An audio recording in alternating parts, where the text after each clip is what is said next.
दो Indian aircraft carriers Arabian Sea में देखे गए हैं। अब उनकी एक गूंज होती है। गूंज से मुराद ये है कि एक धमक होती है, एक रोब और दबदबा होता है जब किसी का कोई एयरक्राफ्ट कैरियर कहीं जा रहा हो। इंडियन नेवी ने कमाल कर दिया है। आईएनएस विक्रमादित्य और आईएनएस विक्रांत, दो कैरियर बैटल ग्रुप्स यानी कि सीबीजीज को उन्होंने अरेबियन सी में डाल दिया। एक साथ दो कैरियर बैटल ग्रुप। मैं आपको बताता हूं इससे हुआ क्या है। इससे हड़कंप हो गया। चीन और पाकिस्तान के माथे पे पसीने छूटने लगे और चीन चुप है। चीन चुप है। चीन को लगा सदमा बॉस। चीन को लगा घंघोर सदमा, और चीन सदमे में कुछ बोल नहीं पा रहा इस वक्त। तो क्या ये पाकिस्तान के लिए मैसेजिंग है? 100% मैसेज।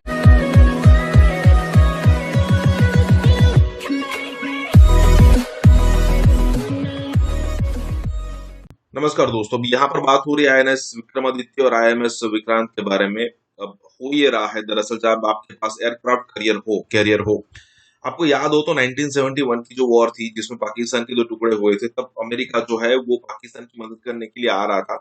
और उसका जो ये कहा जाता है कि उसका 6th या फिर 7th जो युद्धपोत था वो इंडिया के लिए रवाना हो गया था। लेकिन रशिया ने उनको इस तरीके से काउंटर किया कि भाई अगर आप ये करेंगे तो हम यहाँ पर ये करेंगे।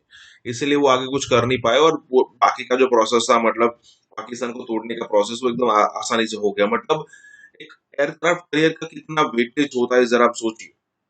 मतलब एक आप एक ऐसा कह सकते हो कि मिडिल पॉपुलेशन वाला एक सिटी घूम रहा है समुद्र पे। अब चाइना को डर लगेगा, पाकिस्तान को डर लगेगा, खास करके चाइना को लगेगा, क्योंकि अगर उनको यहाँ से इंडियन ओशन से होकर अरेबियन सी में जाना है तो ये जो हमारे एयरक्राफ्ट कैरियर है उनके आसपास होकर जाना पड़ेगा। तब ऑब्वियसली चलिए मान लिया कि कोई युद्ध चल नहीं रहा, लेकिन डर तो ऑब्वियसली लगेगा। और यहाँ पर यही बात हो रही है।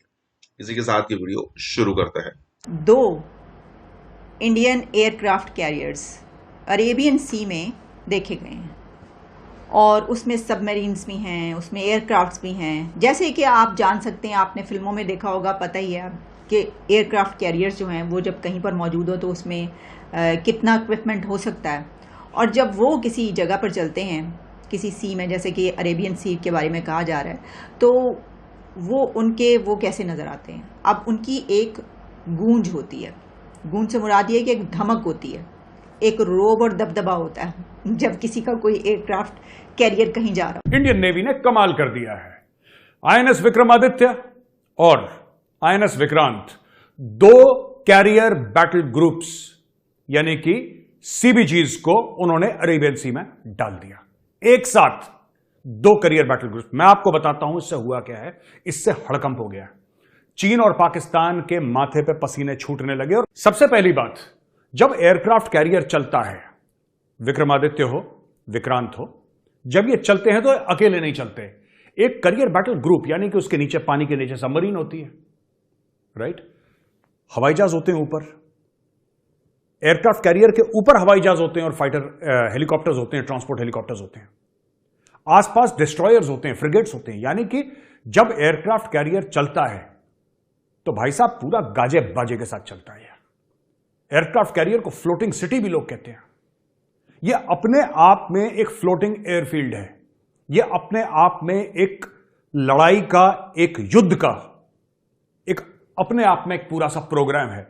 और भारत ने दो ऐसे प्रोग्राम लॉन्च कर दिए। यह पोजीशनिंग है, यह बोला नहीं जाता, यह करके दिखाया जाता है। और पूरी दुनिया की नजर हमारे दो कैरियर बैटल ग्रुप्स पे है कि यह भारत की कैपेबिलिटी है। भारत ने वहां पे लगा के, देखिए, हाथ कंगन को फारसी किया और पढ़े लिखे को फारसी किया, भारत ने वहां पे खड़ा कर दिया। अब बताओ, चीन चुप है। चीन चुप है। चीन को लगा सदमा बॉस। चीन को लगा घंघोर सदमा, और चीन सदमे में कुछ बोल नहीं पा रहा इस वक्त। अब आएगा ग्लोबल टाइम्स में आर्टिकल, धीरे धीरे आएगा कि what India is doing is very dangerous and India should not do. मतलब बेटा, तुम जो भी करो वो सब ठीक है। इंडिया ने कुछ कर दिया तो इनको कुरकुर होने लग जाती है। बात यह है कि अरेबियन सी में भी Chinese assets are now under threat. Pakistan अलग से उछल रहा है। अरे साहब, यहां पे तो हमारा दुश्मनी भारत है और भारत के साथ ही हमारी दुश्मनी है, वरना भारत किसको लेके करता? सोचिए, किसको लेके करता भारत? क्या भारत ने ये ईरान को डराने के लिए करा है? नहीं, ईरान के साथ तो उसके रिश्ते बड़े अच्छे हैं। क्या भारत ने ओमान को डराने के लिए करा है? नहीं, ओमान के साथ भी उसके रिश्ते अच्छे हैं। फिर और गल्फ कंट्रीज को डराने के लिए करा है? बिल्कुल नहीं, सबके साथ रिश्ते अच्छे हैं। हमारे साथ तो रिश्ते खराब हैं।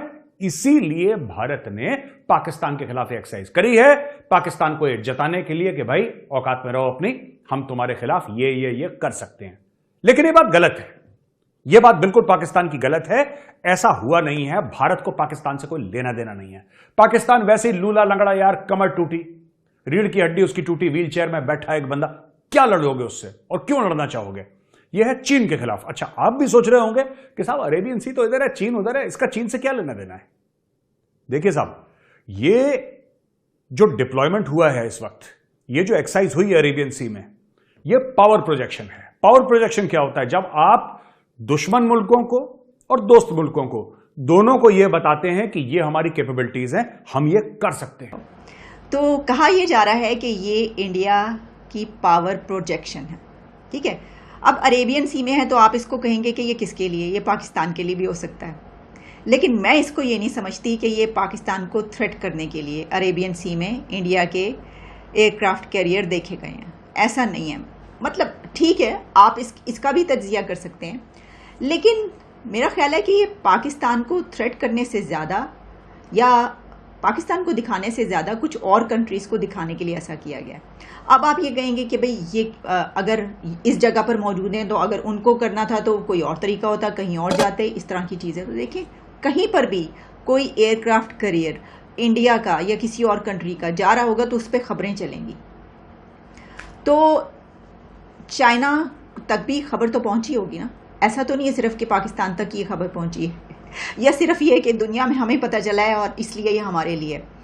इस पे बात करते हैं कि पाकिस्तान के लिए है या नहीं, लेकिन पहले मैं ये समझती हूँ कि ये पावर प्रोजेक्शन है उनकी, और ख़ास तौर पर दुनिया में जो कुछ चल रहा है आप देख रहे हैं कि क्या कुछ हो रहा है। एक तरफ हमने इससे पहले आपको खबर ये दी थी कि नेटो को इनकार कर दिया इंडिया ने कि हम नहीं शामिल होते तुम्हारे साथ, हमें ज़रूरत नहीं है, हमारा माइंडसेट ऐसा नहीं है, हम तो जंग चाहते नहीं है। ये भी एक बात। वो ये किया है कि इंडिया के पास जो 2 एयरक्राफ्ट कैरियर हैं, जिसे एक का नाम जो नया एक तो इंडक्ट किया है INS विक्रांत, और उससे पहले जो था INS विक्रमादित्य, अब और उसके ऊपर तकरीबन उसके इर्द गिर्द आप देखें ये 2 एयरक्राफ्ट कैरियर्स हैं, मल्टीपल वॉरशिप्स हैं, सबमरीन्स हैं, इसके ऊपर को 35 एक जहाज खड़े हुए हैं। और ये कहने के लिए जनाब के बहुत सारे जहाज़ हैं जिसमें एडवांस लाइट हेलीकॉप्टर्स हैं, कॉमोव है, MH-60R है, जिसे कहते हैं MiG-29 के, और बहुत सारे जो है ना वो हेलीकॉप्टर्स वगैरह हैं इसके ऊपर खड़े हुए हैं। और इसको बेसिकली इंटरनेशनल अगर आप देखें जो एयरक्राफ्ट कैरियर्स हैं इनके बारे में पढ़ें तो इनको या तो कहा जाता है they are called as sailing cities, या फिर इन्हें फ्लोटिंग एयरफील्ड्स भी कहा जाता है। सो प्राइमरीली इंडियन समझते हैं कि ये फ्लोटिंग एयरफील्ड्स हैं, लेकिन ये सेलिंग ये इतने बड़े होते हैं कि इनके इर्द गिर्द सिर्फ जो एयरक्राफ्ट कैरियर है वो अकेले मूव नहीं करता, उसके साथ बहुत सारी सबमरीन्स, शिप्स और बहुत कुछ होता है। उसके ऊपर भी सारी बात है, बहुत जहाज होते हैं, सो उसकी बड़ी कैपेसिटी है। लेकिन इन्होंने ये जो 2 एयरक्राफ्ट कैरियर्स हैं ये गए किधर हैं? ठीक है जी, ये अरेबियन सी के अंदर आप अगर देखें तो they have made their ingress, वो पे आए हैं। और वो जो इंडियन नेवी के स्पोक्स पर्सन है कमांडर विवेक साहब, उन्होंने कहा है कि इसका मकसद जो है ये एक इंडियन नेवी को एक मैरीटाइम सिक्योरिटी के हवाले से और मैरीटाइम पावर प्रोजेक्शन, ये पावर प्रोजेक्शन करना चाह रहा है अगेंस्ट होम। अरेबियन सी में कौन है? अरेबियन सी में इंडिया का सबसे बड़ा हरीफ पाकिस्तान है। यह भारत ने करके दिखाया है। अब इस सवाल का जवाब कि भाई साहब चीन तो कहीं और है, चीन आपके ईस्ट में है, आप वेस्ट में क्या गेम खेल रहे हैं? वेस्ट में ये गेम खेल रहे हैं साहब कि at a time Indian Ocean region में, जिसको IOR कहते हैं, आप कभी भी इंडियन नेवी वालों से बात करिए, they talk about IOR, Indian Ocean region, उनकी लैंग्वेज में ही IOR निकलता है।